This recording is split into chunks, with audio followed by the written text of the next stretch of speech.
perkataannya, perasaannya, emosionalnya tidak stabil.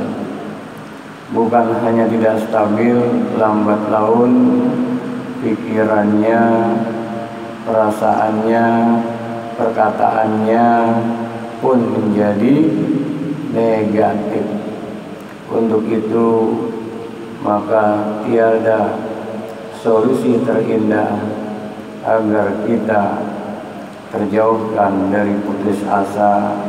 Syekh Ibnu Athaillah Al-Iskandari, saya senang dengan kalimat yang dituturkan oleh beliau, ketahuilah bahwasannya saat diberikan kemudahan anugerah, saat diberikan kesulitan rahmat, lapang anugerah, sempit rahmat, sehat anugerah, sakit rahmat, diberikan keleluasan rezeki anugerah.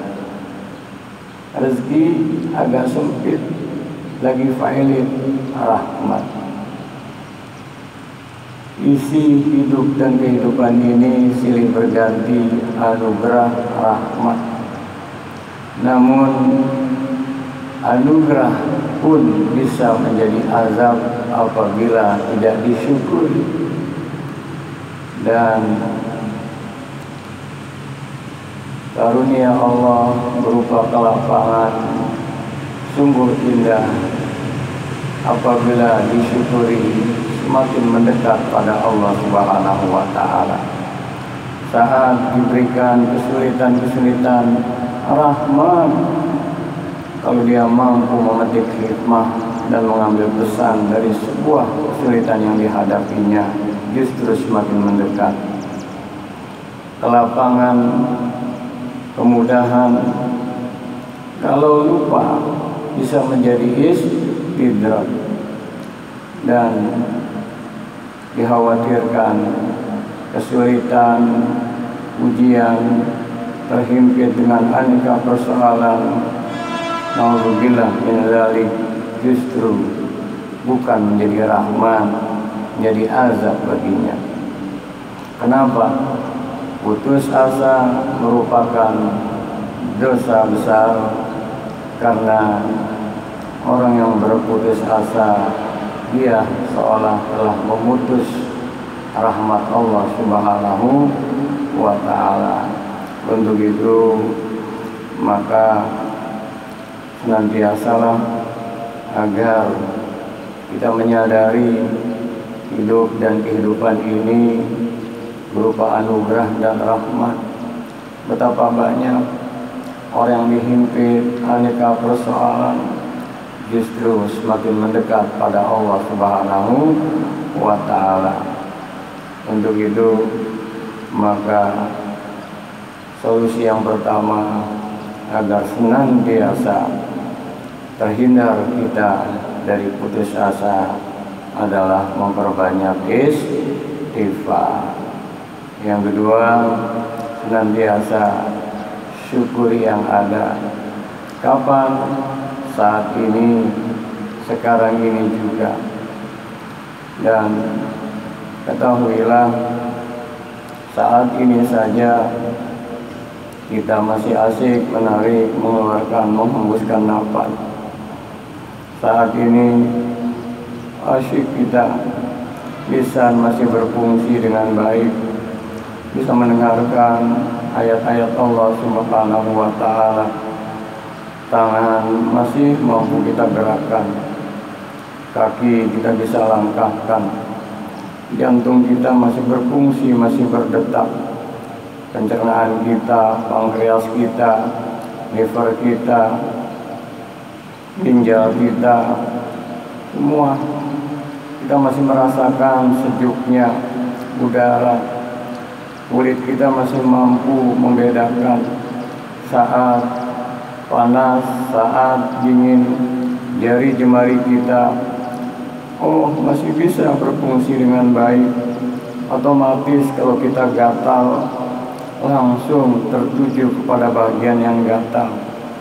Allah Karim, karenanya perbanyak istighfar mohon ampun pada Allah Subhanahu wa Ta'ala. Kenapa tak pantas, tak layak berputus asa? Percayalah, kalaupun kita diberikan kesulitan hidup, aneka problematika hidup yang kita hadapi, aneka dosa yang pernah kita perbuat, Allah Maha Pengampun, Allah Maha Penyayang. Bahkan rahmatnya mendahului daripada murkanya. Dengan memperbanyak istighfar, sadar akhirnya kita, terkendali jiwa kita, mulai pikiran kita positif pada Allah Subhanahu wa Ta'ala, dan mulailah saat itu terasa nikmat-nikmat Allah yang luput tidak seberapa dibanding yang sudah kita terima, mulai dari alam kandungan sampai kita lahir. Syukuri senantiasa nikmat hidup ini yang Allah berikan waktu. Karenanya dengan mensyukuri, akhirnya kita kembali pada Allah Subhanahu wa Ta'ala untuk tunduk patuh dan mampu memetik hikmah di balik semua peristiwa, mampu mengambil pesan dari segala ujian hidup yang kita hadapi. Akhirnya senantiasalah kita harus melembaga dalam kalbu kita surah Al-Baqarah ayat yang ke-216, asa antakrahu syai'an wa huwa khairul lakum. Boleh jadi sesuatu yang kamu tidak suka baik untukmu. Wa asa an tuhibbu syai'an wa huwa syarrul lakum. Boleh jadi yang kamu inginkan sukai buruk untukmu. Karenanya saat kita diberikan ujian-ujian, saat hal ihwal yang kita tidak inginkan kita tolak, maka kita sedang menolak rahmat Allah Subhanahu wa Ta'ala. Kenapa? Karena asa antakrahu syai'an wa huwa khairul lakum. Boleh jadi apa yang kamu tidak suka baik untukmu. Saat kita tidak menerima yang kita tidak inginkan, saat kita tidak menerima yang kita tidak suka, maka saat itu pula kita sedang menolak kebaikan yang ingin diberikan oleh Allah Subhanahu wa Ta'ala. Akhir ayat tersebut Al-Baqarah 216, wallahu ya'lamu wa antum la ta'lamun. Allah Maha mengetahui, kamu tidak mengetahuinya. Baik, sahabat-sahabatku sekalian, akhirnya kalau sudah kita perbanyak istighfar, kita syukur yang ada, kita harus banyak berserah diri pada Allah Subhanahu wa Ta'ala. Perbanyak hasbunallah wa ni'mal wakil.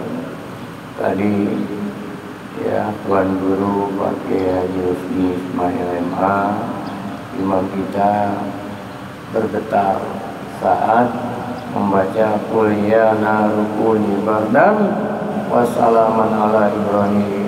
Saya pun merasakan getaran tersebut. Qul ya naru kuni bardan, qul ya naru kuni, katakan ya naru kuni bardan wa salaman ala Ibrahim. Wahai api, dingin dan selamatkanlah Ibrahim alaihis salam. Artinya apa? Disinilah orang yang punya keyakinan kuat pada Allah Subhanahu wa Ta'ala pantang berputus asa. Karenanya agar terhindar dari putus asa, maka tawakal kita harus mantap pada Allah Subhanahu wa Ta'ala. Sekedar ilustrasi, tidak ada di pikiran Nabi Musa alaihissalam, tidak ada itu berpikiran sebelumnya laut akan terbelah yang membuatnya selamat. Tidak ada di logika Nabi Allah Ibrahim alaihissalam bahwa api itu akan dingin dan selamat. Yang ada adalah dimantapkannya tauhid pada Allah Subhanahu wa Ta'ala, karena yakin Allah kalau sudah berserah diri diserahkan kepada Allah, maka Allah akan bersamanya. Kalau para nabi merupakan mukjizat, Nabi Yunus sudah serahkan, la ilaha illa anta subhanak, aku inni kuntu minaz zalimin, aku ini zalim.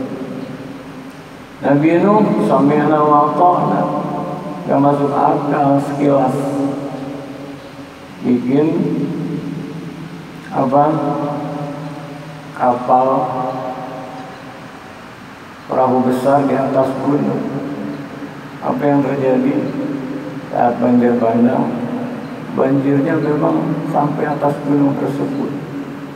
Artinya kalau sudah mantap tauhid pada Allah, bagi para aulia illahi ta'ala, wali-wali Allah, terjadilah yang disebut dengan karomah.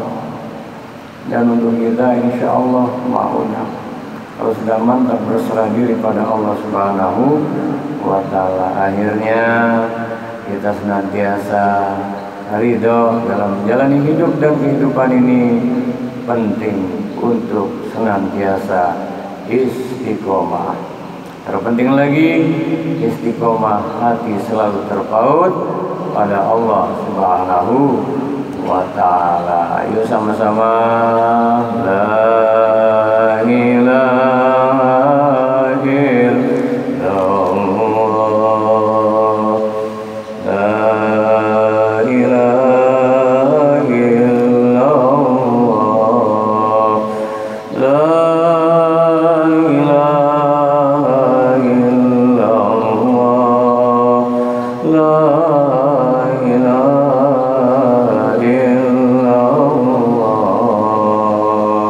Pernah suatu ketika sahabat-sahabat Rasul pun menanyakan pada Rasulullah Sallallahu Alaihi Wasallam, kenapa? Karena para sahabat telah merasa ikut taat pada Allah, ikut apa yang diajarkan oleh Rasulullah Nabi kita Muhammad Sallallahu Alaihi Wasallam. Namun kok terasa berat, namun belum juga jalan keluar didapat, namun semakin bertambah dan bertubi-tubi ujian-ujian kehidupan para sahabat, sampai-sampai bertanya pada Rasulullah Sallallahu Alaihi Wasallam, mata nasrullah, kapan pertolongan Allah ini datang? Ala inna nasrullahi qarib, ketahuilah pertolongan Allah itu dekat. Orang yang beriman mantap. Akhirnya kalau sudah pertolongan Allah dekat luar biasa, bahkan kemenangan yang gilang gemilang. Iza ja'a nasrullahi wal fath ra'aitan nasa yadkhuluna fi dinillahi afwaja fasabbih bihamdi rabbika wastaghfir innahu kana tawwaba. Yuk sama-sama subhanallah walhamdulillah wa la ilaha illallah wallahu akbar, hasbunallah wa ni'mal wakil, ni'mal maula wa ni'mal nasir, la haula wa la quwwata illa billahil aliyyil azim. Amin ya rabbal alamin ya rahman ya rahim. Allahumma salli wa sallim wa barik ala sayyidina wa maulana Muhammadin wa ala alihi wa ashabihi ajma'in. Rabbana la tuzigh qulubana ba'da idh hadaytana wa hab lana min ladunka rahmah innaka antal wahhab. Ya Allah, jangan kau palingkan hati kami setelah kau anugerahkan petunjuk hidayah pada kami. Beri senantiasa rahmat dari sisimu ya Allah, wahai Rabb yang maha memberi. Rabbana atina min ladunka rahmah wa hayyi lana min amrina rasyada. Ya Allah, rahmati, sayangi kami semua senantiasa dari sisimu ya Allah, dan jadikan segala urusan kami bimbing senantiasa dalam petunjukmu. Rabbana atina fid dunya hasanah wa fil akhirati hasanah wa qina adzabannar. Wassallallahu ala khairi khalqihi Muhammadin wa ala alihi wa ashabihi ajma'in. Walhamdulillahi rabbil alamin. Mohon maaf lahir batin. Subhanakallahumma wa bihamdika asyhadu an la ilaha illa anta nastaghfiruka wa natubu ilaik. Assalamualaikum warahmatullahi wabarakatuh.